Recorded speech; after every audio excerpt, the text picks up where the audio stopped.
¿Se escucha? Bien. Antes, o sea, no sé si antes de empezar o como forma de empezar, mejor dicho, quería plantear dos cuestiones que se encuentran en el horizonte de mis preocupaciones, digamos, alrededor de este tema y que me hicieron escribir. La primera, una obsesión necesaria. La primera de esas preocupaciones tiene que ver con ciertas consultas recibidas los últimos años. O sea, hace algunos años yo publiqué un libro que se llamó La alienación del analista, y ese libro generó un cierto movimiento, digamos, por el cual me empezaron a llegar consultas de algunos colegas, no solo del país, sino de otros lados, consultas ligadas a,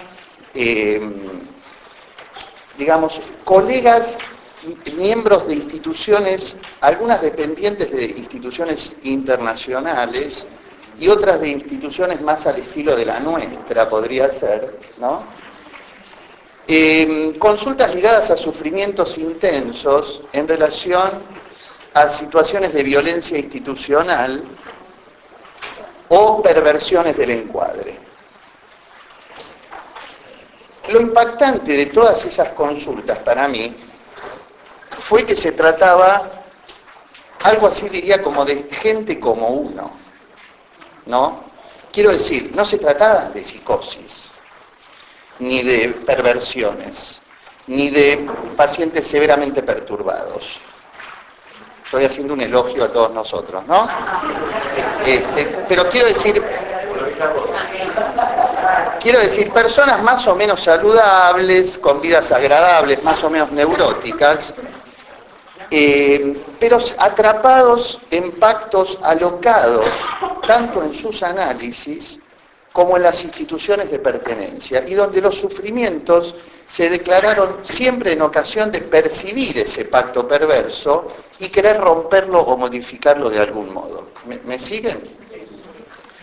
Esto incluye contratos de análisis en los que, por ejemplo, debían pagarse los encuentros en los cuales las urgencias institucionales transformaban las sesiones en reuniones directivas. Mañana resolvemos el tema del seminario en tu sesión, por ejemplo. O personas que al ocupar cargos dirigentes descubrían que, por ejemplo, algunos textos de Piero Lani estaban prohibidos de circular, sobre todo aquellos que hablaban de los abusos de la posición transferencial. Este es uno de los temas.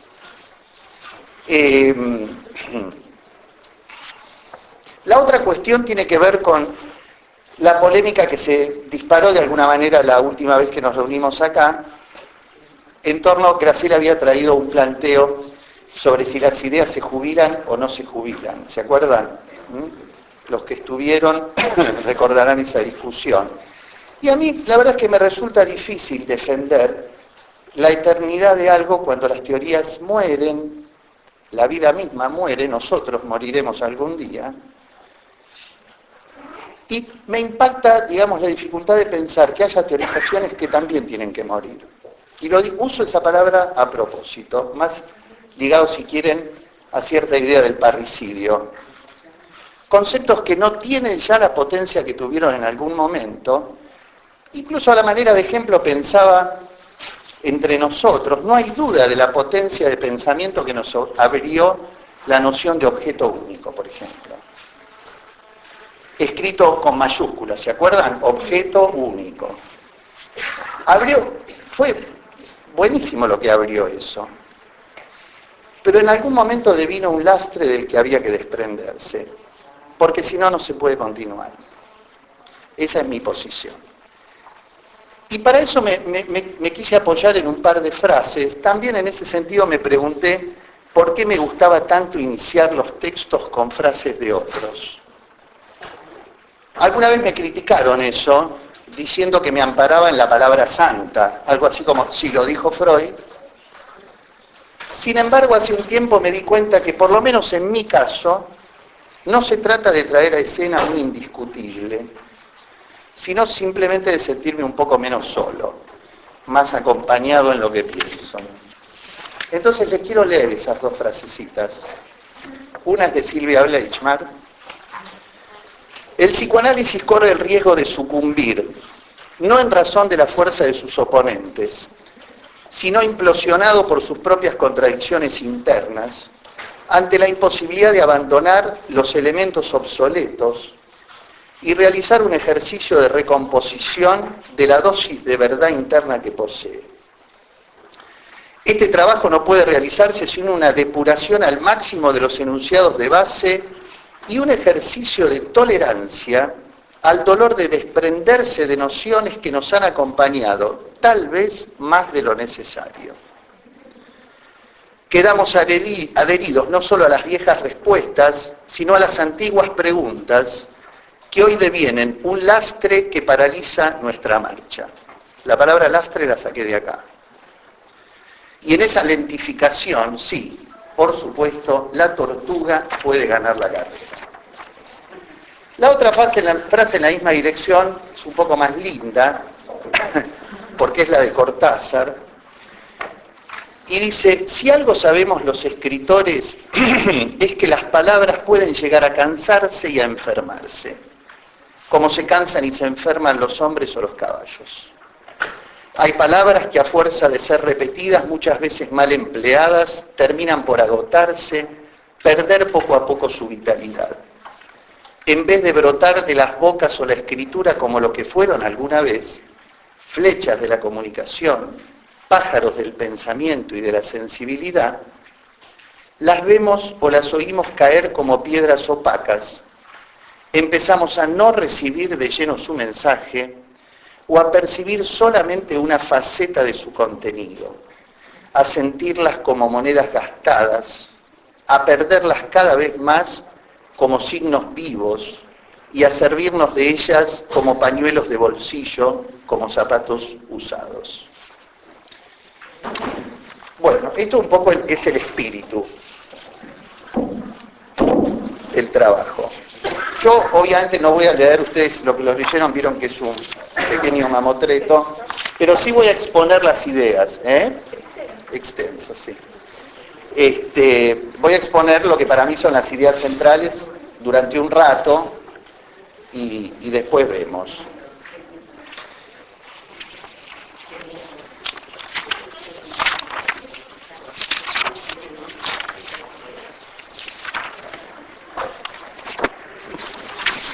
Bien.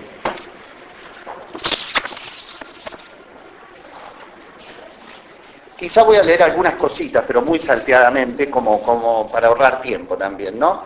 Yo empecé contando una situación clínica, una viñeta que fue muy famosa para el psicoanálisis, que fue la viñeta de Blecher, en aquel trabajo de psicoanálisis, del encuadre psicoanalítico, que de alguna manera marca una especie de así pensamos, ¿no? Que se universalizó en el mundo psicoanalítico de la época como que eso era un psicoanálisis.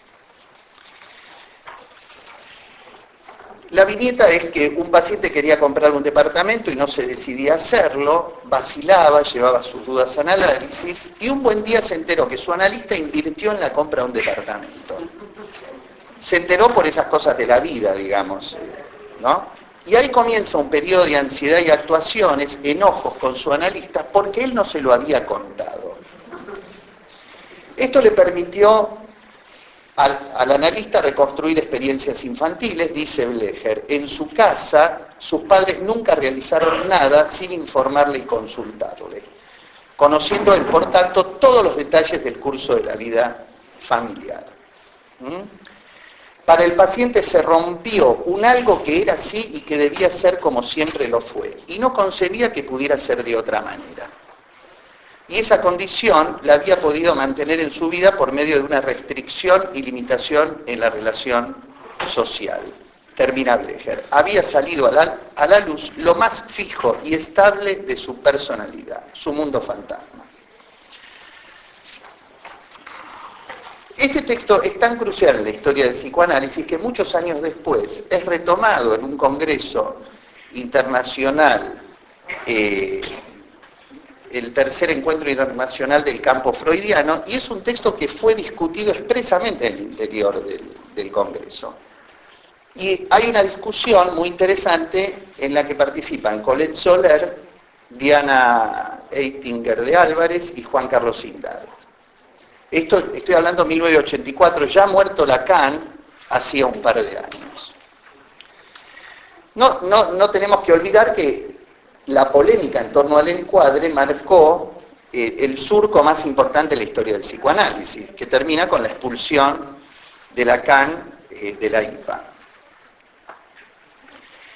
Yo comento ahí también que una década después de la muerte, el lacanismo también se internacionalizó, ¿no?, alrededor de la Asociación Mundial de Psicoanálisis y alrededor de Miller, llegando en un momento a producirse lo que se llamó el abrazo Miller-Echegoyen, siendo Echegoyen presidente de la IPA, que pretendió, por lo menos en mi interpretación, digamos, eso se planteó como un intento de acercamiento de posiciones, y sin embargo para mí fue un planteo más político que teórico, donde la idea era que entre ellos dos cabía la totalidad del psicoanálisis, ¿no?, entre las dos internacionales. Con lo cual quedaban afuera todos los movimientos, tanto lacanianos como no lacanianos. Los lacanianos, que en aquel momento, no sé si ahora lo siguen haciendo así, se llamaban antimilerianos, que se nuclearon de otros modos, que tienen una fuerza extraordinaria, la siguen teniendo hoy día, ¿no? Siguen haciendo congresos para 1.500 personas, 1.800 personas en Argentina. Y quedaba fuera todo lo que bullía y que no era lacaniano, aunque podía incluir en sus pensamientos el pensamiento de Lacan. Dirían, en un sentido, nosotros estaríamos ahí adentro también, ¿no? Pero bueno, el planteo de Blecher es bastante conocido. El encuadre, el proceso psicoanalítico para que funcione es necesario mantener constantes ciertas variables. El encuadre sería un no proceso. La idea es que el movimiento solo puede captarse en función de la quietud del fondo donde se desarrolla, ¿no? En ese marco es necesaria la permanencia estable de las variables de tiempo, espacio y dinero. Este es un poco, estoy haciendo una síntesis que no respeta la complejidad, digamos, del pensamiento de Blecher, ¿no? Pero sí lo quiero plantear como que se trata de una concepción del análisis, es decir, cuando Blecher hace este planteo y se cierran filas alrededor de este modo de funcionar, es porque la palabra encuadre no es cuántas sesiones van a hacer, cuántas veces por semana nos vamos a encontrar y a qué precio. El encuadre es un concepto que marca toda una concepción respecto de lo que va a ser el análisis.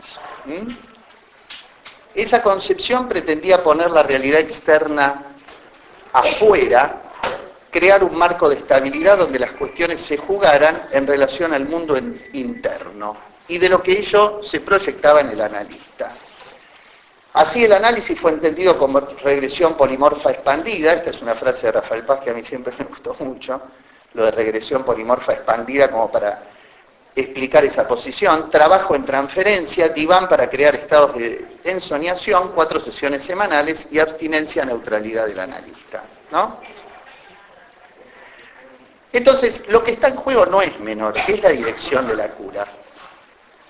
El encuadre se constituyó en un mundo fantasma, el de la organización más primitiva, más indiferenciada, la simbiosis, y eso se va a poner en evidencia, decía Blecher, cuando se rompe el encuadre. Entonces, Blecher dice, la dependencia y la organización psíquica más primitiva solo puede ser analizada dentro del encuadre del analista, que no debe ser ambiguo, ni cambiante, ni alterado. No es la misma posición que Winnicott.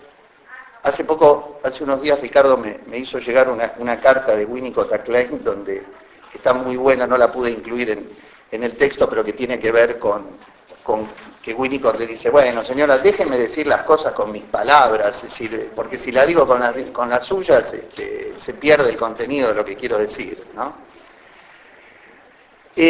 Digamos, sin meterme demasiado con Winnicott, diría que también se trata, en el caso de lo que él propone, de metaforizar el cuidado materno. En este contexto, el setting analítico metaforiza ese cuidado. Cada uno de los detalles, el silencio, el cumplimiento de la hora, tienen una importancia capital. Pero hay dos diferencias sustanciales. La primera es que si el análisis funciona no es solo por adecuarse a las necesidades del paciente, sino por la inevitable falla del analista. Esto es crucial como diferencia. Es decir, Winnicott sabe que el analista va a fallar. Blecher sostiene que hay que hacer que el analista no falle. Y son justamente esas fallas las que van a poner en eco su experiencia primaria, permitiendo que pueda reaccionar de manera diferente a como lo hizo. ¿Se va siguiendo? Sí. Bien. La otra diferencia es que Winnicott diferencia la importancia del marco en relación a los pacientes neuróticos y a los pacientes severamente perturbados. Diferencia que no está en Blecher. Winnicott dice, allí donde hay un yo intacto y el analista puede dar por sentados estos detalles precoces del cuidado infantil, el marco del análisis carece de importancia en relación a la labor interpretativa. Bien, pero quiero volver a la viñeta. Y quiero volver al cuestionamiento a la que es sometida la viñeta por estos colegas lacanianos. El cuestionamiento no se refiere a lo que sucedió en la sesión, porque pareciera que efectivamente algo del fantasma del paciente se conmovió en esa sesión, sino a las conclusiones que Blecher saca de ese análisis.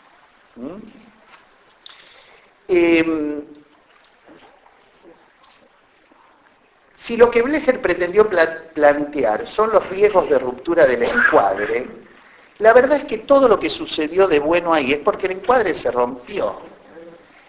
Entonces, la pregunta de estos colegas es, ¿por qué Blecher retrocede ante su propio descubrimiento? ¿Me siguen? Sí. Es decir, Blecher dice, algo se rompió y esto armó un quilombo bárbaro, se pudo analizar estos aspectos más simbióticos e indiferenciados, pero ven, por eso el encuadre no se tiene que romper. Con lo cual, queda planteada una paradoja. Insisto, es medio injusto lo que hago porque lo estoy apretando mucho, en el texto está más desarrollado, ¿no?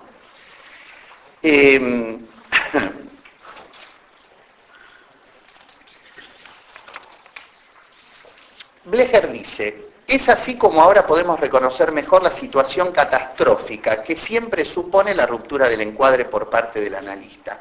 Vacaciones, incumplimiento de horarios, porque en estas rupturas se produce una grieta por la que se introduce la realidad y eso resulta catastrófico para el paciente.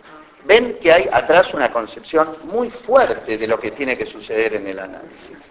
La realidad afuera. El análisis es mundo interno. Ahora, lo que sostienen estos autores, que me pareció muy interesante, es que lo que está en juego es, para ellos, y me parece que yo coincido con el planteo, es que el análisis pensado desde este texto de Blecher se juega todo en la dimensión simbólica. La viñeta muestra que la emergencia de la grieta de la realidad produce, justamente porque, como dice esta mujer que nunca me puedo acordar el nombre, Diana Eitinger, se trata de poder alterar el encuadre para mantener el discurso analítico. O sea, el planteo es que lo que apareció ahí es algo del orden de lo real que despertó al paciente. Y en ese sentido, toda la concepción del encuadre trastabilla, y ahí es donde Blecher retrocede ante su propio descubrimiento y sostiene eso mismo que él planteó con su viñeta, que lo rompía. Bien.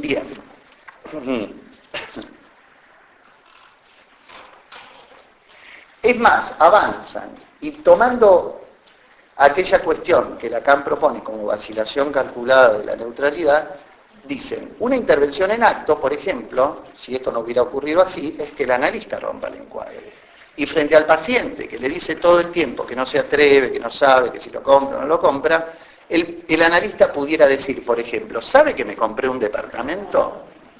¿No? Como casi como una provocación, pero como algo que no está planteado en el orden de lo simbólico, sino en el orden de lo real. Bien. Otro punto. ¿Por qué fue necesario que se arme la idea de encuadre? De encuadre. Entonces, ahí me propuse pensar, ¿cómo llamó Freud eso que nosotros llamamos encuadre? Ustedes saben que Freud jamás usó la palabra encuadre, jamás, no está en toda la obra, no es un concepto de él. Y la verdad que Freud era un tipo que le interesaba armar conceptos, ¿no? Es decir, tenemos una lista interminable de conceptos muy explicados. Entonces la palabra es por qué él no quiso crear un concepto. Les leo una pequeña cartita que me encanta. No había teléfonos en la época. Freud le escribe a Ferenczi. Las recomendaciones sobre técnica que yo escribí, es una carta del 28, o sea, una carta muy avanzada ya, el despliegue del psicoanálisis. Las recomendaciones sobre técnica que escribí hace tiempo eran de carácter negativo. Consideraba que lo más importante era destacar lo que no se debe hacer. He dejado librado al tacto casi todas las cosas positivas, lo que uno debe hacer. Y termina diciendo, consecuencia de aquella actitud mía, sí.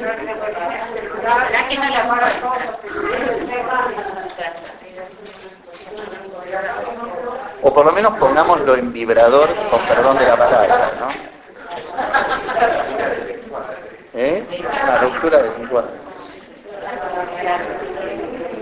Sí.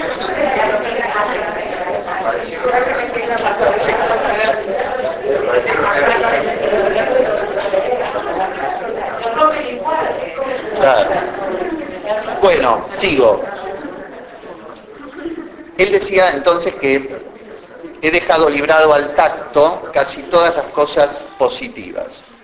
Y dice, fíjense, porque esto me encantó, consecuencia de aquella actitud mía fue que los analistas dóciles no supieron entender la elasticidad de las reglas que yo les había impuesto. Se sometieron a ellas como si fueran tabúes. Tabúes. ¿Cómo llamaba Freud a esto que nosotros llamamos encuadre? Bueno, ahí hay una cosa muy pormenorizada, pero yo nombro simplemente las palabras que él usaba. Reglas técnicas.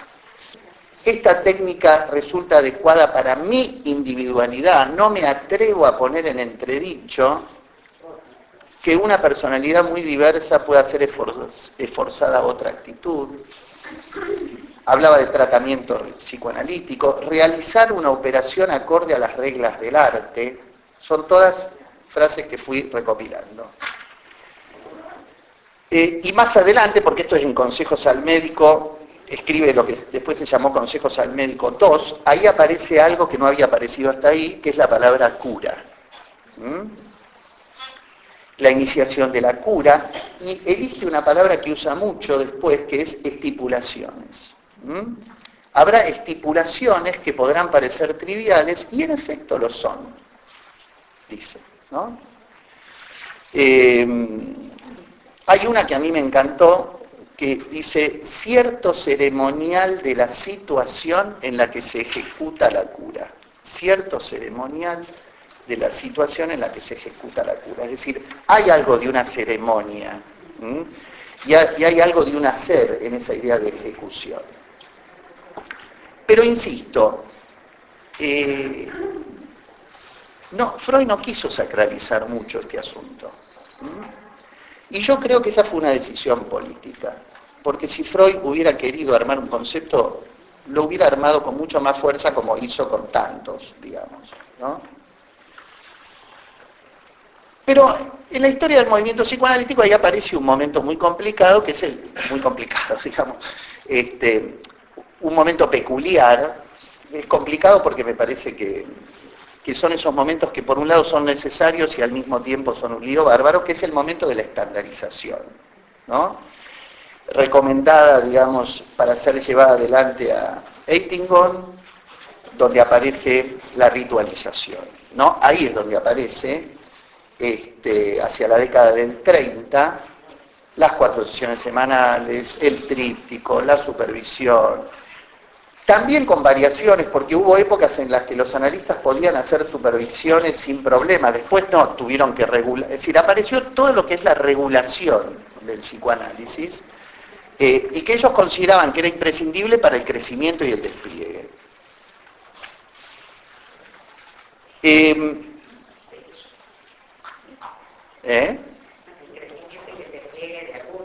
Claro. Después, hacia los años 50, la IPA se fue normatizando alrededor del tema de la contratransferencia, Rucker, Paula Heyman, y el lacanismo fue creciendo en una dirección contraria. Aparece ahí lo que se llamó el informe de Roma, leído por Lacan en julio del 53, que va a marcar la divisoria de aguas y va a terminar una década más tarde con la expulsión de Lacan de la Internacional. Entonces, me pareció muy interesante plantear también cómo cualquiera de estas posiciones, más freudianas, más kleinianas, más lacanianas, tienden a normatizarse y a generar efectos de alienación. Hay un texto que yo trabajé mucho acá, nombro solamente 2 cositas, es un texto de Roberto Harari. Me gustó la idea de traer las críticas del lacanismo desde el interior del lacanismo, digamos, ¿no? De alguien que no está de acuerdo con una cantidad de cosas y las expresa. Harari, el artículo de Harari se llama ¿Qué varía y qué desvaría en una clínica lacaniana? Leo simplemente 2 frasecitas. ¿Cómo orientarse sin caer en desvaríos? Él toma la frase de Lacan, hagan como yo, no me imiten, y dice, o sea, él cuestiona sobre todo el tiempo límite, las sesiones de tiempo corto, la arbitrariedad en esos dispositivos, no es la mejor palabra, en esos armados de situaciones donde hay un montón de pacientes en la sala de espera y la analista sale y llama, ¿no?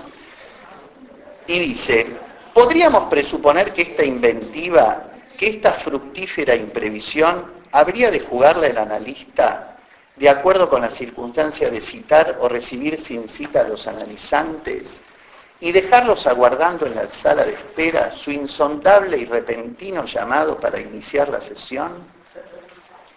Eso es para frustrar la demanda, es sustraerse por parte del analista al lugar de objeto fácilmente accesible, eso es desritualizar la cura. A mi modo de ver, este proceder del analista es la arbitrariedad gozosa del amo omnipotente. Cabría decir que el analista dispone a su antojo del tiempo del analizante. ¿Cómo se llama el tiempo del haz de mí lo que quieras? Desvarío, en efecto, ¿no? Y otra cortita dice, ¿será el silencio propio de la rigidez cataléptica el mejor antídoto por parte del analista para sostener la neutralidad? Silencio contumaz y empedernido en aras del sostén de la neutralidad para así no realizar sugestión alguna, otro desvarío. Y en ese sentido quise traer a escena algo que me resultó muy divertido.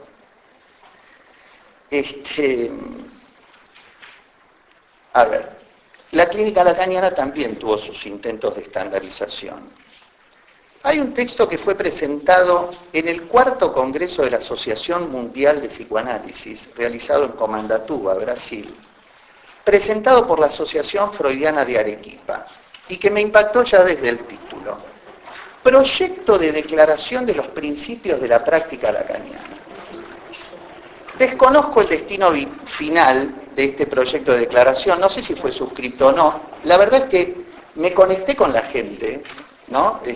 Mandé mail, me contestaron, hasta que les hice la pregunta y no me contestaron más. Fue así, en serio, ¿eh? Es decir, me presenté, intercambiamos algunas cosas y les dije que yo quería saber qué había pasado con esa presentación. Y después no recibí más respuestas.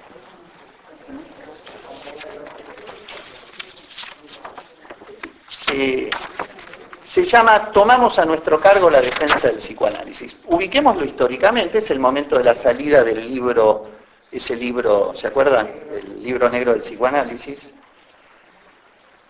Una época como la actual, en la que el debate sobre la eficacia del psicoanálisis ha salido de las sociedades analíticas y se instaló en los medios de comunicación, los psicoanalistas de la Asociación Mundial de Psicoanálisis tomamos a nuestro cargo la defensa del psicoanálisis y damos a conocer los principios que orientan nuestra práctica.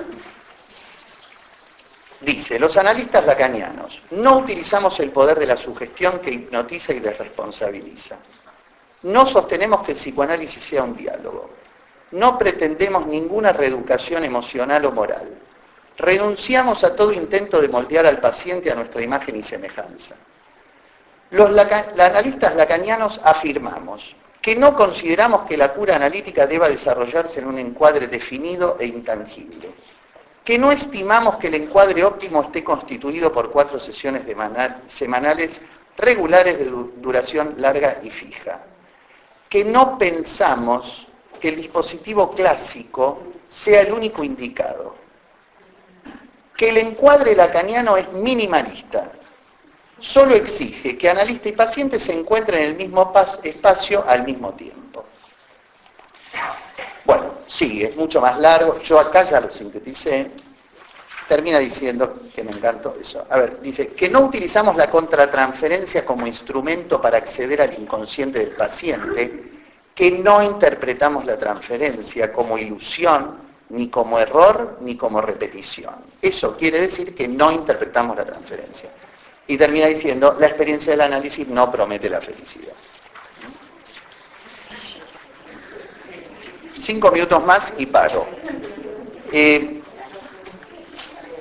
Lo que quiero decir de esto es, la verdad es que leyendo ese proyecto de declaración, yo la verdad es que estoy bastante de acuerdo con la mayoría de las cosas que dice. O sea, la verdad que lo que me impactó no fue el contenido, fue que a alguien se le haya ocurrido hacer una declaración de principios que cobre la fuerza suficiente para ser presentado en un Congreso Mundial de Psicoanálisis. Eso es lo que me resultó impactante, el formato, digamos, ¿no? El contenido es muy rico y es muy interesante para discutir. Bien, y el último de los puntos con el que me quería meter es el tema que lo llamé el dispositivo al psicoanálisis, ¿no? Es decir, bueno, por algunas cosas que estuve viendo, Lacan, Foucault y Deleuze se conocían bastante. En mayo del 61, cuando Foucault publicó La historia de la locura, Lacan entendió que había en él un aliado.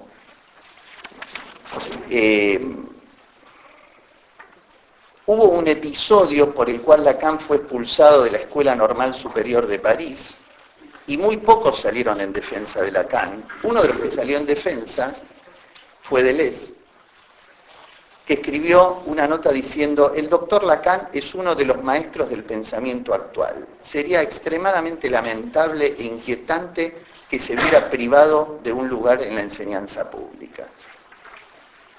Un tiempo más tarde, después de publicado el Antiedipo, cuenta Rudinesco que Lacan lo convocó a Deleuze a su departamento, lleno de analizantes, y les explicó lo nulos que eran todos sus discípulos, con excepción de Miller. Después añadió: es alguien como usted lo que necesito absolutamente. Lacan estaba persuadido que el Antiedipo había sido fabricado a partir de sus seminarios donde se encontraba ya, según él, la noción de máquina deseante.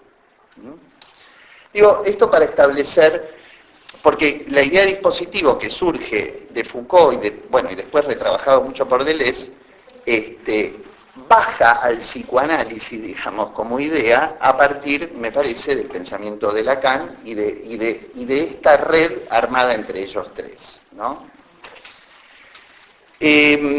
No me voy a meter bastante, ya se metió alguien que sabe 60 veces más que yo del tema, que es gallego, los otros días explicitando de qué se trata el tema del dispositivo, para Foucault y para Deleuze, pero sí me gustó como un colega que se llama, ¿cómo se llama? Baez, planteó el problema del dispositivo bajado al psicoanálisis. Él dice, el dispositivo analítico no es un espacio ni un tiempo donde se encuentran dos sujetos. Esto es la sesión analítica.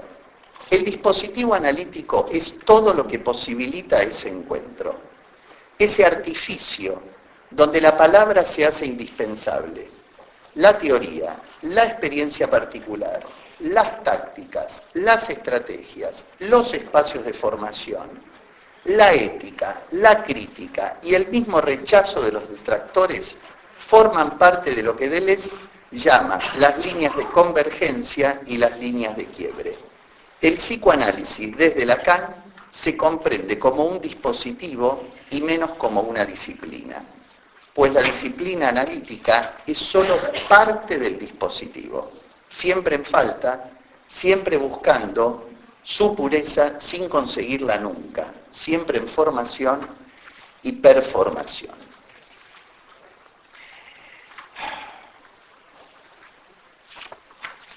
Ya voy terminando. Esa es una cita de Jairo Báez, que la transcribí porque me parecía un clarísimo modo de describir este pasaje, digamos, esta llegada del dispositivo al psicoanálisis. Bueno, una última cosa para ir terminando.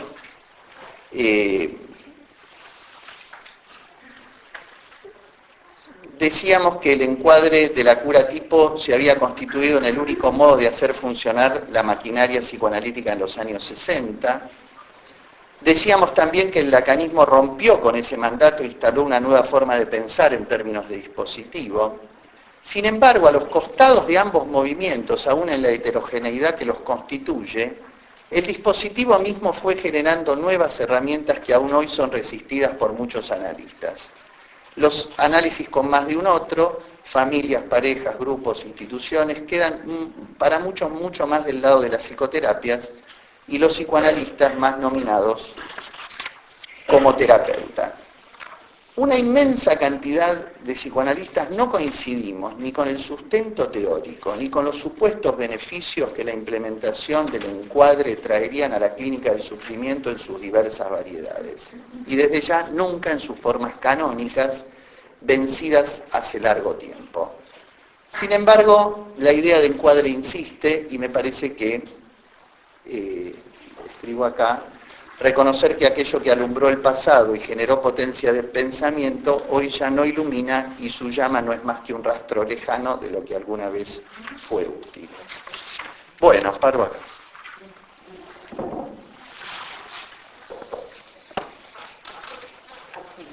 ¿Fue muy largo? No. Para mí sí.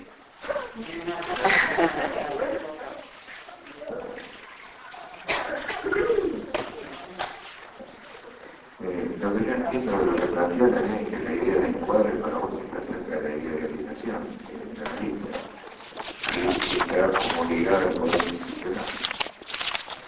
Me parece que lo podemos plantear un poco de salir del encuadre. Yo no me quedo claro si vos planteas salir del encuadre va a pasar al dispositivo, como que el dispositivo es una palabra, digamos, más amena para vos que la otra, digamos, en este cambio de dirección de los términos, ¿no? Eso es lo que he pensado en lo que decía. No. Lo que quería decir que el título, ¿no? El título de el encuadre como lastre para la instalación de los dispositivos. Y la palabra lastre, como muchas palabras que en el trabajo de uso, quiere decir dos cosas, ¿no? Sentidos magnéticos. Lastre quiere decir el peso que se le pone a un barco óptimo para que pueda flotar bien. Y hay otra definición de lastre que es tirar las bolsitas en los globos para que el globo pueda volar bien, ¿no? Llama la atención porque, digamos, acá está lo que el encuadre tiene de útil y lo que el encuadre tiene de algo que puede paralizar, ¿no? Me parece que en lo que escuchamos hoy aparece muy influyentemente la versión del encuadre como parálisis. Me parece que desde el artículo de Brecher hasta hoy pasaron muchas cosas, ¿no? Mucho en el psicoanálisis acá mismo. Digamos, desde el tema de los encuadres surgieron otros encuadres de niños, de psicóticos, con grupos, con asambleas, digamos, que el encuadre también, en todo caso, no obstaculizó que se crearan otras modalidades de intervención. Esta institución surgió en el apogeo de el encuadre y de Brecher y de toda esta gente. Sin embargo, me parece que avanzamos muchísimo, ¿no? Es decir, particularmente yo no termino de entender en qué cosa es obstáculo el encuadre. Obviamente, toda vez que lo pensamos al estilo brecheriano, de que no entre la realidad del mundo interno, pero realmente hay algunos de acá de nosotros que no creen en la cuestión de lo externo, que lo externo es interno y viceversa. ¿Hay alguien que pudiera sostener todavía que el encuadre promueve una ensoñación? Hoy digo, no hoy para nosotros, ¿no? Ya Brecher ocurrió y ese es un trabajo fundamental, pero me parece que estamos muy en otra cosa. Por otro lado, digamos, encuadre, puesto así, encuadre como lo malo y dispositivo como lo provisorio, me parece que es como una descripción identitaria. Hay un encuadre y hay un dispositivo. Cuando a lo mejor el dispositivo es el diferido del encuadre. Esta es una pregunta, ¿no? En términos fundamentalmente de Derrida, ¿no? Que diría que el dispositivo es una diferencia. Bueno, los autores que trabajan con dispositivos nunca dejan de mencionar también un ítem que viene de Hegel, que es la gobernabilidad. Algo que vos lo dijiste, ¿no? Que los dispositivos también incluían una zona de regulación, para que las cosas ocurran. Por eso en ese sentido, me parece que para nosotros, volvimos en algún sentido a un dispositivo antifreudiano, ¿no? Freud puso a la histérica, la sacó de la escena de histérica, y nosotros traemos a la escena la histérica, la obsesiva a todo el mundo. O sea que en ese sentido, el dispositivo lo que tiene de novedad, me parece que es el espacio y la mirada. Y ahí habría que ver cuánto funciona y cuánto no funciona este dispositivo. Lo último que digo, la definición última, el dispositivo es todo lo que posibilita ese encuentro terapéutico, psicoanalítico, clínico, fantástico. Y para ligarlo un poquitito con el que inventó todo esto, porque estamos hablando de dispositivos que viene de otro lugar, ¿no?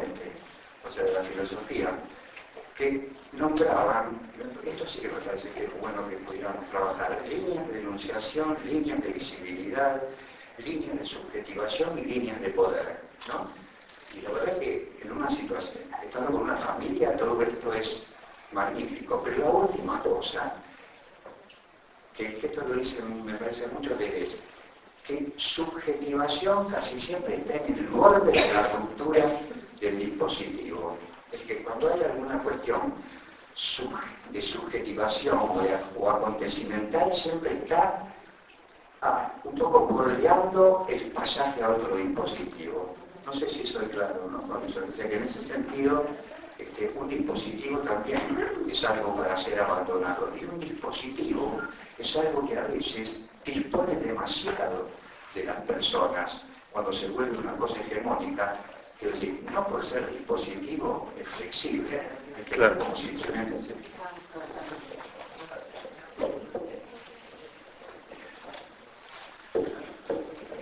Bueno, la verdad que me interesa mucho tu artículo, Daniel, me parece que dice cosas muy piolas y muy divertido que me gustó mucho. A lo mejor lo que quería decir, lo que estaba diciendo, perdón, es que me interesó mucho el artículo de Daniel, me hizo pensar muchas cosas y en ese sentido me parece un artículo excelente.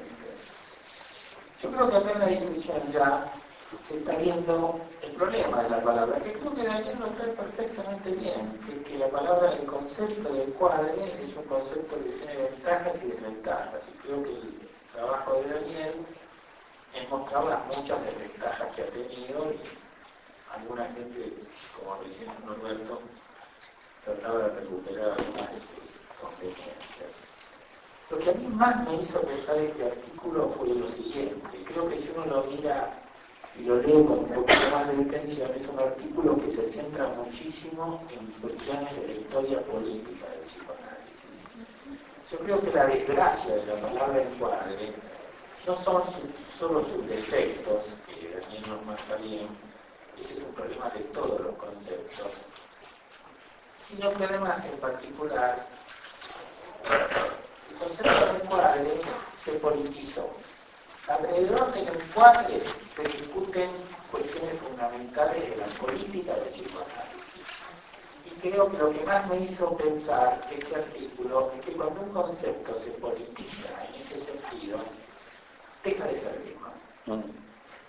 Lo mismo pasa con la palabra yo, o con el concepto de yo. El concepto de yo es un concepto complejísimo que en un determinado momento pasó a ser el caballito de batalla de los lacanianos en contra de una serie de cuestiones. Y creo que ahora, después de mucho tiempo, todos los mismos lacanianos están dándose cuenta que algunas cosas se pueden recuperar de ese concepto. Pero bueno, lo que más me hizo pensar era lo que decía antes, que cuando un concepto se entroniza como una bandera en un campo de batalla, deja de servir.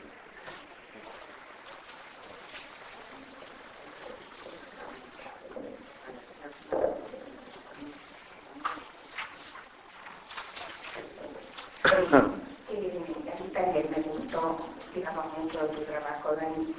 A ver, primero, Norberto decía, ¿cuándo el encuadre hace obstáculo? A mí me parece que hace obstáculo cuando se rigidifica. Doy dos ejemplos. Ayer yo bajo porque la puerta del edificio del consultorio está cerrada con llave, como la gran mayoría, y encuentro a mi pacientito llorando terriblemente con su mamá. ¿No? Llorando terriblemente, bueno. Y bueno, le podía hablar, se podía atrás de la madre, y yo le digo, era la sesión del nene. Suben, a ver, ¿qué te parece? Le avisamos a mami. Yo podría decir, no, es la sesión de fulanito, tiene que venir solo. Elijo variar ahí in situ en el momento, le consulto. Bueno, le habían robado el pilón de figuritas, según él, el mundial, que se para los chicos hoy en día es una cosa terrible. Y bueno, después le doy la llave a la madre para no volver a bajar y se va.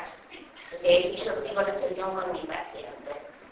Bueno, me parece que rigidificar tiene que ver con, bueno, ciertas decisiones concretas que uno toma ante determinadas situaciones que suceden ahí. El otro día, hace fin de año, una paciente, una adulta relativamente hace poquito, que estaba en análisis, me dice, Graciela, te quería preguntar, ¿vos cobras enero? Porque yo me tomo vacaciones en enero. Yo creo que le grité, ¡ay, no! Porque para mí eso fue un indicador diagnóstico de una persona que estaba conociendo que hoy en día me venga a preguntar si yo cobro enero, digamos, ¿no? ¿Por qué? Porque lo pensé como una cuestión de un sometimiento. Oye, no lo cobras. ¿Cómo? Si no lo cobras.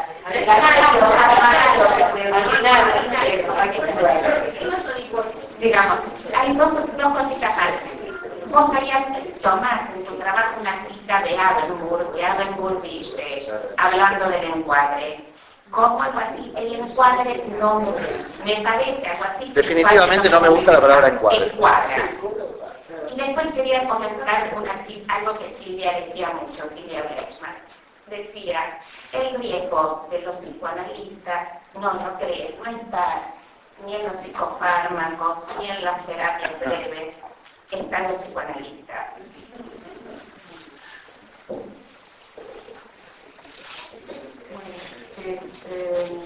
Bueno, dos cosas. Primero, que el trabajo nos está causando deseo de intervenir, deseo de pensar. Creo que ese es el mérito del trabajo, causarlo.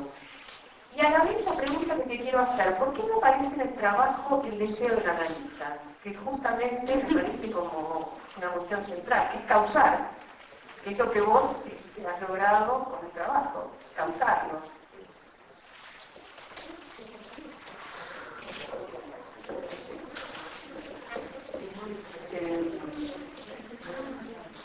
Bueno, me provocó intervenir la intervención de Miguel. Miguel. Porque me parece que el trabajo lo leí hoy a las 7:15 de la mañana, después del despertador. 8:08 me mandaste el mail. Te mandé el mail. Lo leí porque me interesaba y me había gustado la primera lectura que había hecho de la primera parte, pero no lo había terminado. Hay una parte histórica que me resultó interesante, siempre traes anécdotas de historia que me resultan significativas de cuestiones que quizás no interpretaría tal cual vos, pero que me parece que son interesantes para hacer una genealogía de cómo esas cosas están tramadas. Y ahí viene lo que me provocó del Miguel, ¿no? Miguel dice un término, un concepto, es malo cuando es bandera en un campo de batalla. ¿Alguna vez, no? Dice cuando se politiza. No era que el poder formaba parte del dispositivo, o recitamos a Foucault y después nos preocupó si se politice, ¿no? Es decir, si el poder forma parte del dispositivo y en líneas que lo constituyen, no estamos al margen de lo político, lo personal y político, en ningún momento no hay nada que no lo sea, así como a veces uno piensa que si extendemos no hay nada que no sea dispositivo. Digo, para no reducir de nuevo el dispositivo a una técnica, un procedimiento, una serie de procedimientos, etc. En la parte que vos hacés el planteo sobre el pensamiento de Lacan, me parece que hay algunas cosas interesantes para rescatar el movimiento que causó ese cuestionamiento, pero me parece que nuestro problema serio sería optar, ¿no? Roberto siempre sale a decir que no hay que optar y que hay que rescatar y que pensemos que no hay por qué enterrarlo viejo, que el arte tiene cosas útiles, y bueno, me parece que está haciendo un movimiento para salir de esto que yo digo que es un peligro, que sería la opción de decir cambiemos el término. No hay que cambiar el término. Se llama encuadre a algo fijado históricamente en la concepción psicoanalítica que lo postula así. Se llama encuadre, algunos pueden postular que lo necesitan y les resulta útil, otros podrán usar otra palabra y lo concebirán de otra manera. Pero es un concepto. Es un concepto, no hay nada que enterrar, digo, es decir. Claro, me parece que es un concepto a ser pensado, es otra cosa que tomar partido. Si a eso le llamaba Miguel político, obviamente estamos de acuerdo que la batalla impide pensar. ¿Sí? En eso estoy totalmente de acuerdo. Digamos. El problema es la batalla, no la política, sino la pelea en lugar del pensar. En tu artículo hay dos cuestiones que me interrogaron y me hicieron tener una diferencia fuerte. Una tiene que ver con la estandarización o no estandarización, que significa enarbolar unos principios, digamos. Me parece que las estandarizaciones son por lo general políticas institucionales y en ese sentido tienen que ver con momentos institucionales que se necesita homogeneizar. Me parece que es más eso que el pensamiento de un como el Lacan o cualquiera, digamos, lo que estandariza, pero sí es un movimiento político que requiere la estandarización. Hermosa la anécdota del coautor Miller de las obras de Lacan, maravilloso, porque ahí se ve como todos los políticos, el señor que establece las reglas, los artículos de Lacan, los escritos, coautor. Me parece en lo que tengo una diferencia fuerte y me gustaría pensarlo en algún momento, quizás no es el interés de todos, pero a mí me parece que no es cuestión de cambiar las palabras, sino de que nos ayuden a pensar de nuevo, en condiciones distintas, de pensamiento y de existencia hoy. A mí me parece que el dispositivo psicoanalítico no es el conjunto de herramientas de que dispone el psicoanalista. No tengo el texto acá porque no lo pude escribir, pero eso era una frase tuya, era una señal. Hay 2 o 3 momentos en los que te corres y el psicoanalista queda como disponible, como construyendo y teniendo un dispositivo, con lo cual el dispositivo pasó a ser allí un instrumento, una caja de herramientas, etc. Sin embargo, el dispositivo lo pone, lo dispone al psicoanalista, claro, y por lo tanto no es que el psicoanalista hace un acto voluntario al diseñar y al utilizar el dispositivo, sino volvemos a lo mismo que con el cuadre, con cambiar. Entonces, a mí no me importa que sea rígido, no estoy en esa cuestión. Me parece que obviamente hoy podemos tratar encuadres de manera poco rígida, es decir, que no tendríamos por qué cambiar la palabra. Dispositivo hace otra cosa como lógica, como modo de pensamiento, y es que no hay un constructor y una afuera y una dentro del campo de intervención. El dispositivo es, y ahí tengo un problema con la palabra artificio de Baez. Foucault no dice artificio nunca. Y a mí me parece muy importante eso. ¿Es un artificio? Sí, lo es y es un dispositivo técnico. Es un diseño de alguien para construir algo. Pero en el sentido del dispositivo social, no es un artificio. Me parece que ahí hay un corrimiento también en Baez hacia esto. Todo el tiempo, nosotros, al menos Marta, bueno, yo, cuando escribimos nuestros artículos, todo el tiempo tomamos la noción de dispositivo de la manera que hoy me parece un honor. Porque era un dispositivo tecnológico, muchas veces hacíamos un uso voluntario de procedimientos y de diseños. Y ahí entonces se me perdía parte de lo que era un agenciamiento en el que estábamos involucrados nosotros. Me parece que ahí se nos arma un gran lío teórico muy interesante, pero que territorializa nuestra profesión, cosa muy complicada. Pero que no hay que preocuparse, no estamos haciendo nada de gente contra nadie, estamos pensando. ¿No? Digo, para no... ¿Puedo? Un par de cositas que me hace pensar lo que se va diciendo, ¿no? Antes de continuar, con la ronda.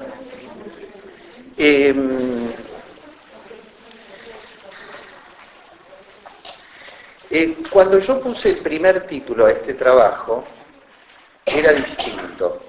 El título era El encuadre, un lastre, bla, bla, bla. Y después la llamé a Patricia y le dije, mira, vamos a cambiarlo, porque a mí me parece que lo que yo quiero decir no está reflejado en la idea, en ese título. Yo quiero plantear que es el encuadre como lastre. Quiero decir, así lo titulé, puede ser de otra forma que no sea como lastre. Por eso le puse el encuadre como lastre. Una resistencia al dispositivo psicoanalítico. Esa es una aclaración que quería hacer. Norberto dice, estamos muy en otra cosa. No sé, Norberto, la verdad no sé. No sé si todos estamos en otra cosa. Por eso empecé planteando, claro, cuando uno sale de la PPG y va a otros lados, se encuentra con cosas que dice, pero acá qué está pasando, digamos, o sea, yo estoy en una isla. Por eso empecé planteando estas consultas que recibí en estos años de situaciones de alienación y de encuadres perversos que me habían motivado a escribir. Entonces, me parece que el gran problema es que, entiendo, estoy de acuerdo con lo que vos decís, que acá hacemos otra cosa y el encuadre está pensado de otra manera, no, tampoco estoy proponiendo cambiar la palabra, estoy tratando de dilucidar, digamos, qué es el encuadre o cómo fue pensado, qué efectos tuvo en la constitución del psicoanálisis y en todo caso redefinir sus alcances de acuerdo a lo que hoy, después si quiere usar la palabra encuadre, qué sé yo. Me parece que cuando Graciela dice lo de su paciente, ahí yo difiero con llamar eso variación del encuadre o desrigificación del encuadre. Me parece que vos tenés dentro del dispositivo psicoanalítico una multiplicidad de herramientas y ahí usaste otra, que es invitar a los dos, al pibe y a la madre a entrar. Me parece que nosotros, lo que siempre, me parece que alguna vez Adriana dijo que me gustó, Adriana alguna vez dijo que lo que me diferencia a mí de otros analistas es que a mi consultorio entra más gente junta, ¿no? O sea, nosotros tenemos eso como una herramienta que por ahí otros no tienen, pero son herramientas del dispositivo. Perdón, Sí. hoy en día, yo diría, la gente que trabaja con niños está muy acostumbrada a hacer esto sin tener Claro. toda Sí. Pero aún así, digamos, la idea de la transgresión en la concepción del analista está vigente. Y me parece que lo que Claro. cambia es, digamos, que desde dónde uno hace entrar al otro, Claro. digamos, si como Ok. transgresión o como enriquecimiento o complejidad del Tal cual. diálogo. Una última cosa y paso el micrófono. No sé cómo lo puse, Raquel, pero a lo mejor no me salió bien, pero yo quería decir algo parecido a lo que dijiste vos. O sea, yo coincido con esa idea. Me parece que lo que yo justamente no estoy planteando cambiar la palabra encuadre por la dispositivo, porque me parece que el encuadre es algo que forma parte del dispositivo, que es otra cosa mucho más grande, donde estamos todos metidos sin saberlo incluso, ¿no? En ese sentido no estoy proponiendo. Yo creo que nosotros hacemos un mal uso de la palabra dispositivo, cuando decimos el dispositivo de pareja o el dispositivo de familia. Me parece que ahí tenemos una confusión. Lo planteaba así, el dispositivo es el psicoanalítico. Dentro de ese dispositivo tenemos multiplicidad de herramientas, como citar a una pareja y atender a la pareja o a la familia, qué sé yo. Pero eso me parece incorrecto denominar a eso dispositivo de pareja, ¿no? Ok, bueno. Este es un riesgo que tenés, que justo de lo que estamos hablando. Es un riesgo que caemos todo el tiempo. Por ejemplo, así decía ¿Por qué no te haces la el micrófono?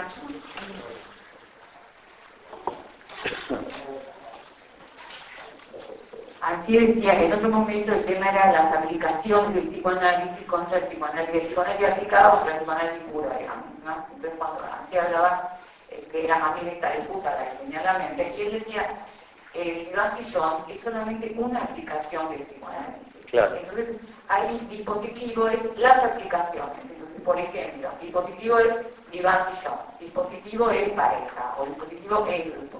Que es otra manera de pensar el dispositivo que se podría ver qué relación tiene con la que está usando el proponente.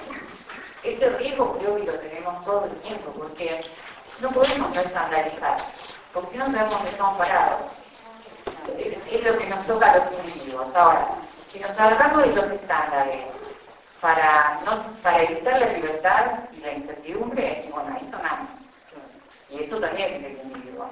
No se puede no marcar la cancha de fútbol, porque si no sabemos a qué estamos jugando. ¿Pero a qué te referís con marcar la cancha, por ejemplo? Quiero decir que una cancha de fútbol tiene una forma, y dice, esto es gol, esto es afuera.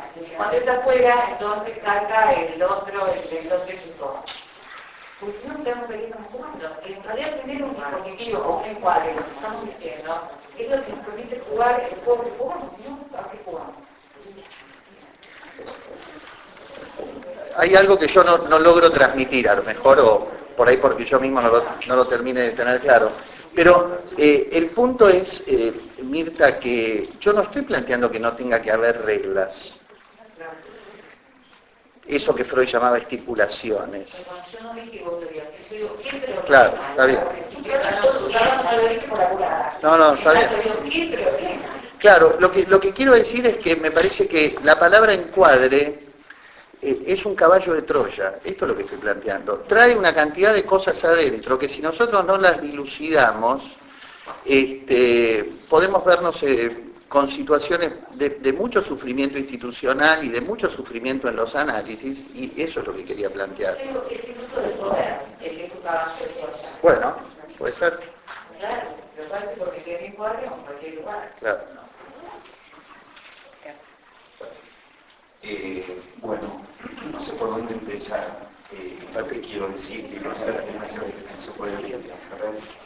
Bueno, en el medio tengo escrito alterarse, digamos. No, yo pensaba que pensar juntos o pensar con otros, si es que uno piensa que lo que se trata de pensar eso implica alterarse como alterar al otro. Y eso es, si la alteración no tiene alguna clase de marco, si la cancha no está marcada de alguna manera, digamos, eso puede terminar mal. Es decir, alguna clase de tope al alterarse, ¿no?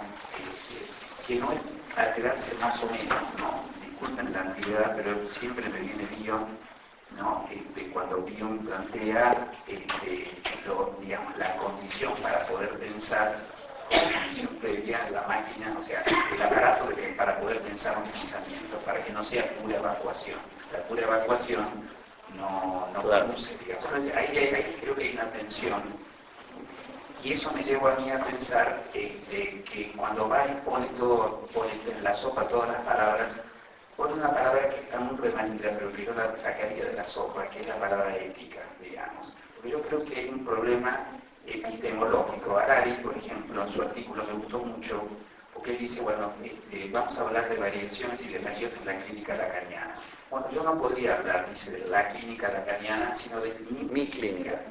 ¿No? Y nosotros ahí tenemos un problema, que es el problema de la singularidad, tomando lo que dice Mirta, con cada encuentro analítico hagamos otra cancha, no hay una cancha de fútbol.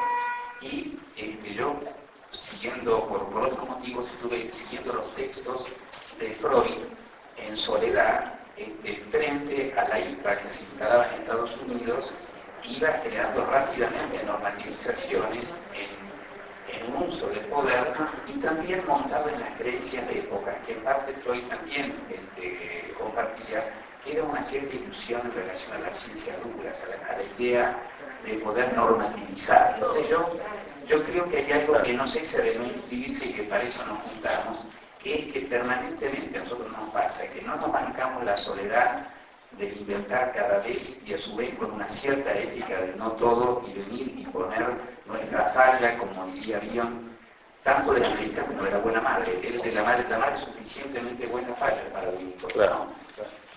Y la búsqueda de tener un Dios, un gran otro, que nos ponga en orden las cosas, y me parece que eso termina siendo también esterilizante, ¿no? Bueno, más o menos podrían dar a pensar.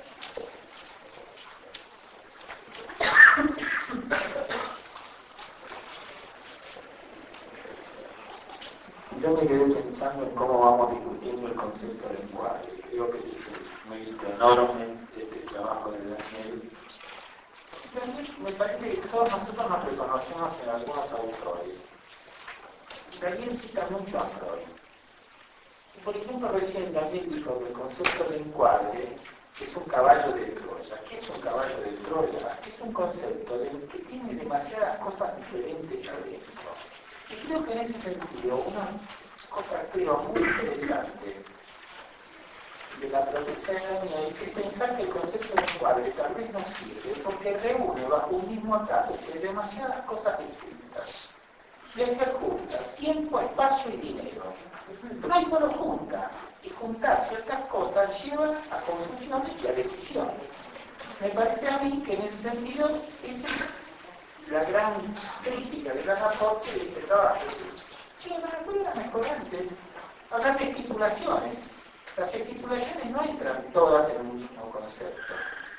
Y me parece que en ese sentido, a lo mejor, cuando nosotros hablamos del cuadro del dispositivo, de la palabra que quieran, de pareja, estamos queriendo aislar una variable, que es el número de gente que entra, vamos a decirlo así, que entra al consultorio. Pero no queremos decir nada de dinero, ni de tiempo, ni siquiera de espacio. Entonces tal vez valga la pena releer en esa dirección el trabajo de la gente. A mí en eso me interesa muchísimo. Ahora, un otro comentario. No voy a detenerme mucho en lo que dijo Raquel. Creo que Raquel, que vos dijiste bien, que cuando un concepto está en un campo de batalla impide pensar. Eso es lo que yo quise decir. Y yo diría, y esto es conceptual, que para mí la política está en todo. ¿De acuerdo? Pero no es todo. Cuando la política es todo, creo que entonces esos conceptos ya no nos sirven. Sintético.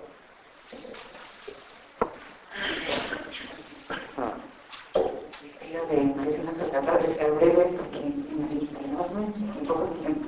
¿Cuál tenemos media hora? Media hora. ¿Hay mucha gente? Sí, pero ¿qué personas no nada? Yo creo que, digamos, como procedimiento de verdad, causa conceptos y causa modos de expresión que está pasando, bueno, en este encuentro, ¿no?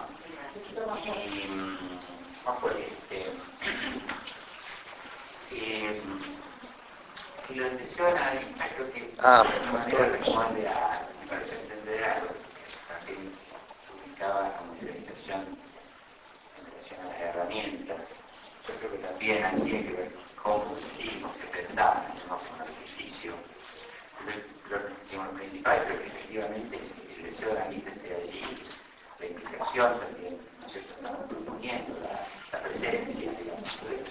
Quizá yo pensaba que una manera también de pensar el dispositivo analítico es el hecho de las cuestiones que hacen goce, el deseo, que hacen a la interpretación, al analítico, parece que hay una heterogeneidad, ya no más en pensar el dispositivo analítico, donde todo el tiempo se acuerda el deseo analítico, ¿no? Me parece que y Daniel, sí, yo llamé enseguida, porque la verdad es que me resultó muy rico la posibilidad de avanzar en nuestro trabajo conjunto. La verdad es que es un escrito donde vos de alguna manera buscás entender como lo crucial del anarquismo en lo bueno y lo malo, digamos, ¿no? Esto quiere decir lo real, donde está muy clara la alteración, lo real tal como lo ponés, y los excesos. La cuestión del exceso es verdaderamente nefasto, digamos, en cualquier teorización y creo que está muy bien planteado. Bueno, por ahora esto, ¿no? Sí, recordar que está en circulación un libro de Miller, justamente, que se llama La batalla del autismo. ¿Cuánto de conceptual, cuánto de político? Bueno, hay que transitar ese texto. No es uno sin lo otro, digo yo, parece que, digamos, son las llaves. Una cosa más, creo que también es tanto conceptual.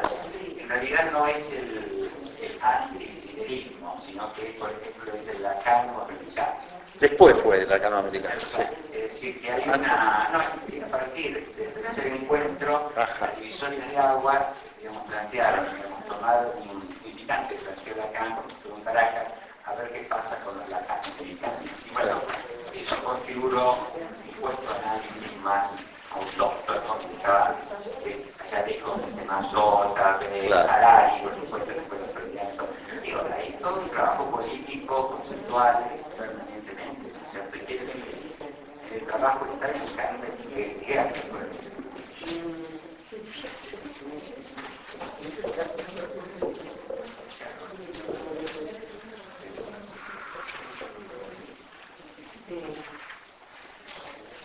Me quedé pensando que yo creo que está el encuadre, el tema es cuando el encuadre te lastra, me parece. Pero yo pensaba acá, empezaron a sonar los celulares y dijimos, che, ¿qué se hace? ¿No? Como hay algo que implica sostener eso. El tema es cómo uno va encuadrando y qué hace con eso, ¿no? Lo que contaba Graciela, ¿no? Que también mencionó a Bregman. Efectivamente, yo creo que el problema es el analista, de eso se trata. Yo el trípode lo sigo sosteniendo, claro, me parece. A mí me llamó mucho la atención, y acá lo comentamos, cómo vos leíste los principios, ¿no? Era un modo de leerlos tan terrible, con un gesto político, ¿no? Me pareció.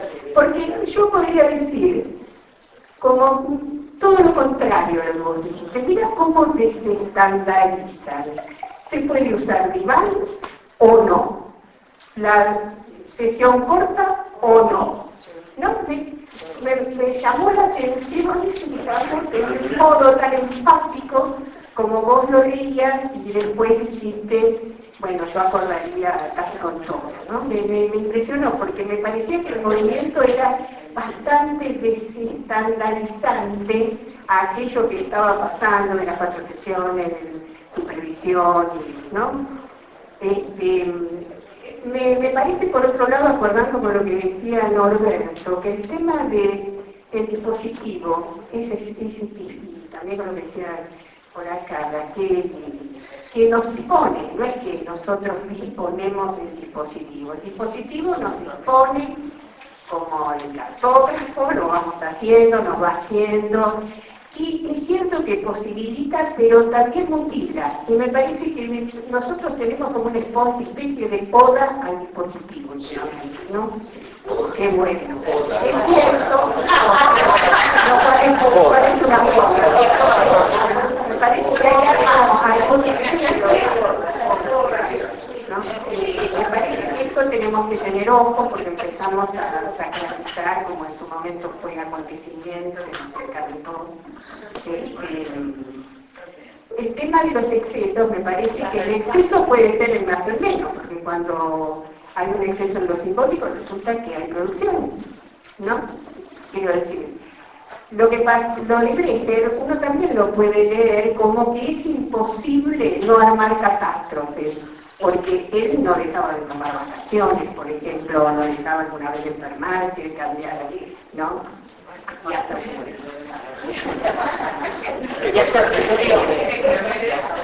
Bueno, después yo cuestionaría el tema de cortar.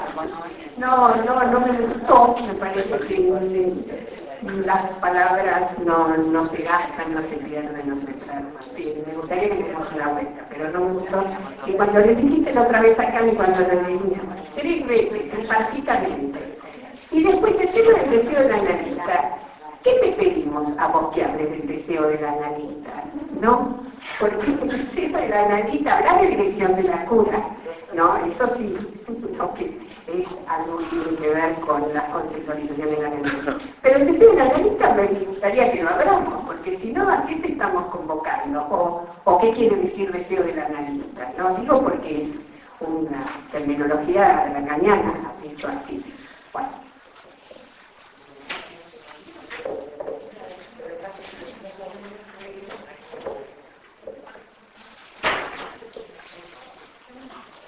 Me gustó mucho tu trabajo, Daniel, y quería comentarte algo, en todo caso proponer, pensar, si no podemos separar entre lo que era el encuadre para lo instituido en la época que escribió Blecher, si Blecher no introduce alguna novedad al respecto. Yo tendería a no homogeneizar en ese sentido y a meter en la misma bolsa fuerza el establishment psicoanalítico de esa época que a Blecher. Creo que Blecher tenía una posición diferente. Podemos no estar de acuerdo, no es ese punto. Lo que podría es no meterlo dentro de la misma bolsa. Yo lo que entiendo es que la novedad que aporta Blecher no tiene que ver con lo normativo del encuadre, con lo formal. Me parece que eso corresponde al establishment, justamente. Esa es la definición que tiene el establishment, las teorías, como vos las llamás, sostenidas muy fuertemente en aquellos años. Eso yo lo pondría de ese lado. ¿Qué viene a decir Blecher? Según yo entiendo, su planteo es diferente. No se refiere a especificaciones técnicas, lo dice con todas las letras cuando empieza su artículo. No voy a hablar de setting, no voy a hablar de Winnicott, no voy a hablar de los que los ingleses llaman encuadre, voy a hablar de otra cosa, que es lo que yo propongo. No voy a estandarizar nada ni quiero que sea normativo. Lo que yo entiendo que él propone, lo nuevo, no es poner entre paréntesis la realidad externa, que es lo que quería la definición de lo instituido. Ponerla entre paréntesis la realidad externa era la definición del encuadre del establishment. Él lo que propone es estudiar y analizar cómo esta realidad externa estaba presente y atravesaba en forma pura el dispositivo analítico, incluidas las instituciones psicoanalíticas. Y justamente, aunque esté mudo, produce efectos igual. Por eso es que él consideraba que era imprescindible analizar el encuadre, y sobre todo cuando no se alteraba, para ver qué era lo que estaba depositado allí, la ideología del analista, su pertenencia institucional, lo que pasaba en el país en ese momento, etcétera, etcétera. Él decía que había que analizarlo. Inclusive en el artículo habla de dos encuadres, el encuadre del analista profesional, del analista y del paciente, que hay que revisar los dos. Y no solamente cuando se altera, sino justamente cuando no se altera. Me parece que eso es una novedad, y eso a lo instituido lo irritaba, no le estaba muy de acuerdo. Creo que fue vaciado conceptualmente la aporte de él. Quedó en la caricatura. Y se perdió en el camino, me parece, este punto. Cuando vos te preguntas por qué insiste en determinados términos, me parece que es porque la polémica que se armó, lamentablemente fue interrumpida por la dictadura, por la muerte. También eso.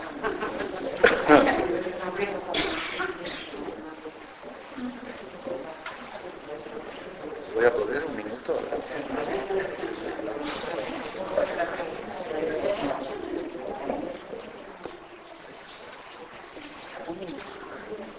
Sí, me pareció muy interesante como sobre los textos, no lo terminé de leer, que voy a hacer la mezcla, pero me parece muy importante sobre todo lo que se abrió hoy en cuanto a la posibilidad de pensar. A mí me preocupa mucho que como gesto político aparezca ahora que se puede hablar o no se puede hablar de un concepto. Y me parece que con eso tenemos que tener mucho cuidado. A mí me parece que es muy importante que realmente se pueda abrir, que podamos abrir entre nosotros, abrir desde la clínica y desde la ética, de cada analista por qué usa o no usa determinada conceptualización. Eso me parece lo fundamental.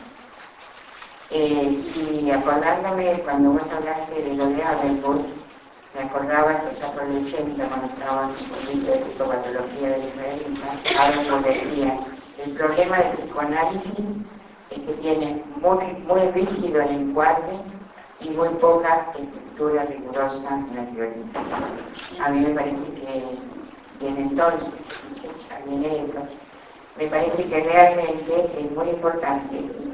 A mí me ha pasado y me pasa, cuando vos decís la contratransferencia, yo creo que yo personalmente trato de trabajar dejando algunas palabras del lado de lo que son malas palabras.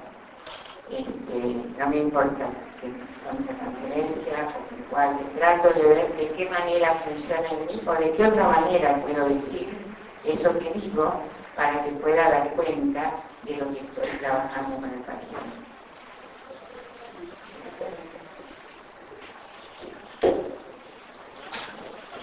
Sí, yo pensaba en que tu trabajo tiene algo desafiante, ¿no? Así de estilo, así de fijar posiciones, ¿no? Así que te reconozco en tu trabajo. Yo pensaba que lo contrario de la alienación es la transgresión.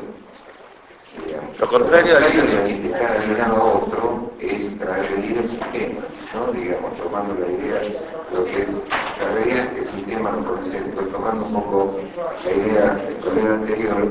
Lecker fue un innovador, digamos, era un innovador frente a lo establecido, ¿sí? Y acá también se planteaba que, bueno, ¿qué pasa cuando alguien, un colega, hace cosas fuera del protocolo? Digamos, porque cuando uno altera el encuadre, hace algo fuera del encuadre, y hay una cosa que como que está toda la mirada, el mundo sí, la mirada interna, que trae de dónde queda parado en relación a los otros. Es un poco lo que pasó con Lacan, ¿no? Digamos, Lacan transgredió el encuadre, fue expulsado de la comunidad civil.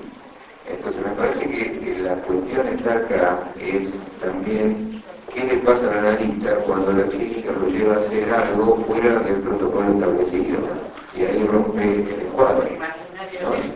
Imaginariamente, como sea, ahí aparece el problema de la ética, ¿no? De qué es lo que yo, cómo conduzco mis acciones. Claro. ¿Puedo? Bueno. Sí. Una pregunta. ¿Qué diferencia habría para vos de decir el encuadre como lastre, una resistencia al psicoanálisis o al dispositivo psicoanalítico? ¿Cuál sería la diferencia? Ajá.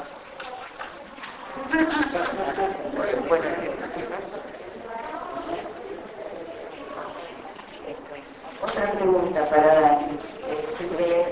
A mí me tengo muy intrigada qué pasó con el libro Felicis Futuris y Superación, donde 10 autores franceses liderados por Caes se ponen a discutir el trabajo del encuadre de Lecker y producen trabajos. Y diría aún más, toda la teoría de Caes, que después se dedicó a desarrollar, está escrito en el capítulo que él produce trabajando sobre el encuadre de Lecker. Me sorprende, habiendo tal filiación durante tanto tiempo de institución al pensamiento de René Caes, me sorprende que haya desaparecido de esta discusión estos autores, porque hay dos epistemólogos, muchos autores que acá se citaron durante años, se siguen citando, y que haya desaparecido este texto. Quería decir otra cosa que también tiene que ver con mi filiación a Lecker. Fue mi primer profesor y mi último profesor de la carrera, ¿no? Y había algo que él decía del encuadre y de los recursos de la técnica, que era que no se le notan al analista. ¿Que no? Que no se le notan al analista. Yo la estuve en esa pareja, así que me parece que esto es importante, ¿no? Que no actuaran como elementos defensivos para el analista, para resistirse a la producción del analizado, ¿no? Simplemente quería recordar eso. Dos o tres cositas. A ver, lo del deseo del analista, diría lo mismo que con esto que decía Diana recién, qué sé yo, no llegué hasta ahí. No me dio el cuero, no llegué, no sabía, qué sé yo. Lo del deseo del analista lo tengo en carpeta, digamos, o sea, está en mi cabeza, pero no llegué. Y esto que vos decís de ese libro, la verdad que lo desconocía y se agradece porque lo voy a leer. Lo mismo que lo que decía Eduardo, que aporta otro modo de leer el texto de cómo yo lo leí, que me parece que es interesante. Una cosa, digo, respecto de lo del deseo del analista, yo estoy tratando de ver cómo juega eso en relación al tema de abstinencia, neutralidad, implicación, pero todavía no me animo a decir nada de eso. Y una cosita más que me parece interesante cómo se fue desplegando acá. Yo creo que, sí, yo tengo un modo de decir, digamos, donde por ahí me pongo un poco contrera a propósito, me sale así. Pero lo que quiero plantear como problema, cuando decía lo del caballo de Troya, es que a mí lo que me preocupa y mucho son los riesgos de la violencia secundaria. Y que eso es lo que, digamos, hay un texto que a mí me marcó y que yo creo que es el texto más extraordinario, por eso me impactó mucho que mi paciente me dijera que en su institución estaba prohibido ese texto, que es el texto de Fiera, que se llama Transferencia, riesgo de exceso o ilusión mortífera. Para mí hay un antes y un después de la lectura de ese texto. Y me parece que una de las cosas que a mí me preocupan mucho, por eso le decía a Norberto antes, bueno, una cosa es nosotros acá y otra cosa es cuando uno sale al mundo. Hace poco estuve invitado en APA a una mesa sobre el tema de, se me escapa el nombre ahora, el tema de la matanza de las mujeres, femicidios, y yo escuché a alguien ahí de APA que habló, yo me quedé helado, digamos, leyendo el matricidio, leyendo desde las teorías del matricidio, del asesinato de la madre, de los hombres que en realidad matando mujeres matan a la madre, una cosa que yo decía, pero esto es otro, no sé, y era la APA, no era una institución rara, digamos. Entonces, digo, a mí me parece que quizá el énfasis que yo le puse a esto tenga relación con ese atravesamiento de las situaciones de alienación, de algunas consultas que leí antes y que son en verdad mi preocupación. Y pensar en eso, nosotros, yo creo, no sé si ustedes están de acuerdo, tenemos la suerte de estar en un lugar como este, donde, digamos, podemos discutir, pensar distinto, y no hay nada prohibido, por lo menos debe haber algún prohibido que no nos damos cuenta cuál es, digamos, pero la verdad es que los riesgos de violencia secundaria dentro del psicoanálisis, de los dispositivos, de los encuadres, está a la orden del día y tienen mucha fuerza, ¿no? Bueno.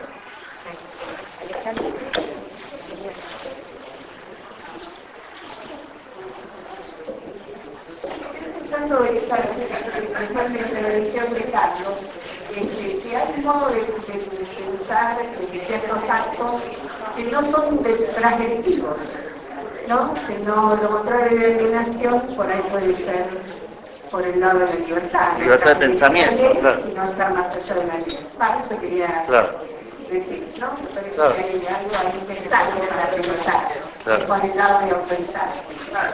Claro. En la cancelación de separación, no para la separación. Vicky. No, yo quería decir que por esto de que esto sí mencionó esta que traía Daniel, justamente esto está en el marco de las jornadas interinstitucionales, donde justamente nos costó mucho tiempo poder presentar un caso clínico que tenga que ver con un dispositivo diferente a lo que era el encuadre tradicional del análisis individual. Y pensaba en esto cuando uno sale afuera, de los que estamos en otras instituciones, como en un centro de salud. Justo esta semana estuvimos en una supervisión del equipo de adolescentes con una supervisora analista que dice ser lacaniana. Digo porque no todos son iguales. Es esa No hay homogéneo entre lacanianos, freudianos. De las hegemonías. Yo tomaba más el tema del hegemónico, lo fundamentalista a veces de los conceptos o de las prácticas. Y se supervisaba un adolescente con un padre alcohólico, una madre, entre comillas, con un retraso.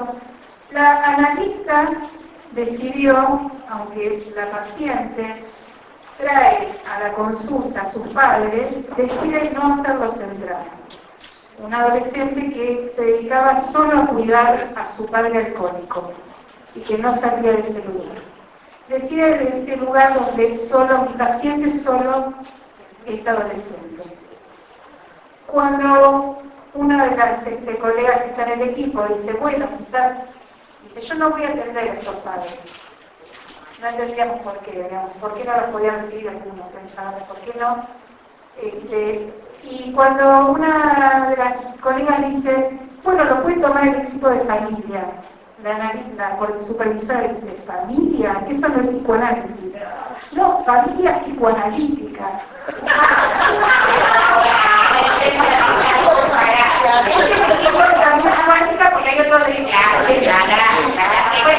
Pero había que aclarar en el orden, ¿no?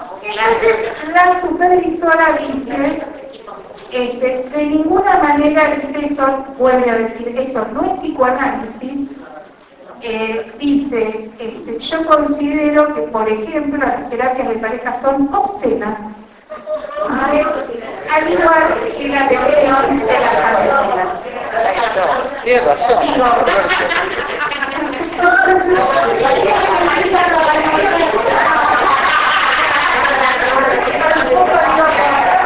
Pentel es el libro del obsceno.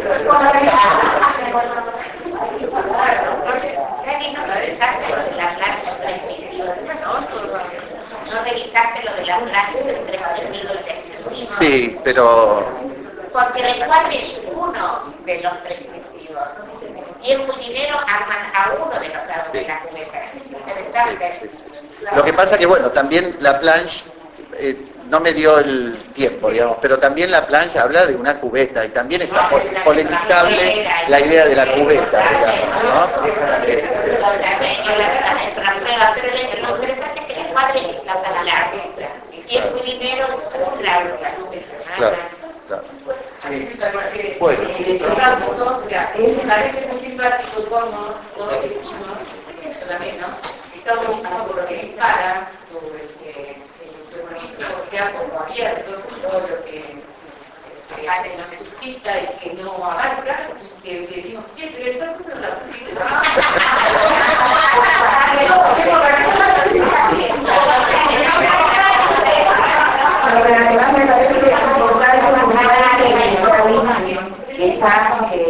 Esto es parte de revisar conceptos para las jornadas interinstitucionales, ¿no? Un lugar donde, bueno, por primera vez va a haber un dispositivo familiar y entonces por esto es importante ponernos Sí, a pensar y a ver. de eso quiero recordar simplemente el esfuerzo, el trabajo que hubo que hacer para lograr que eso se hiciera. Hubo votaciones, hubo cartas que mandamos explicitando por qué, hubo si era psicoanálisis o no, o sea, que Lo que va a hacer y lo que va a hacer es bueno, muy bien. cerramos